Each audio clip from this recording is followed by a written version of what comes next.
In today's video, I'm going to teach you how to make a sign-up sheet on Google Forms. By the end, you'll have a clean, ready-to-share form that collects the information you need without any hassle.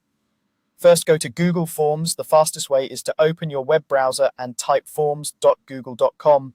Make sure you're signed in to the Google account you want to use, especially if you're doing this for work or school. If you land on a blank form, don't worry, you're in the right place. We're going to start from a template to save time and get a professional layout instantly. Next, click on Template Gallery. You'll find this near the top of the page. If you only see a few templates at first, look for a small Template Gallery button to expand the full set. Templates are a huge time saver because they come with common fields already set up, which means less clicking and fewer chances to miss something important on your sign-up sheet.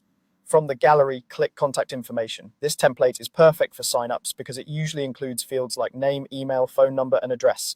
Those basics cover most event registrations, volunteer lists, or appointment sign-ups. You can always tailor the wording later if needed, but starting with this template gives you a solid structure right away. Now, edit the title to say Sign Up Form. Click the placeholder title at the top and type in your preferred name, something clear and concise like Sign Up Form or Event Sign Up Form. A clear title helps people instantly understand what the form is for, which boosts completion rates and avoids confusion. As you rename it, glance at the top left file name too. Google Forms usually updates it automatically to match your new title. When you're ready to make your form available, click on Share. Look for the Share or Send option in the top right corner of the editor. This opens the sharing panel where you can grab a link to distribute, copy the link and share it wherever your audience will see it, an email, a chat channel, or a website.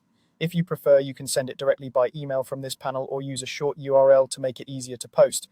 Before you send it out widely, consider testing the link in a private browser tab to confirm everything looks the way you expect and that responses are being collected. That's it. You've gone to Google Forms, opened the template gallery, selected contact information, set a clear title, and shared your sign-up sheet. You're ready to collect responses with confidence.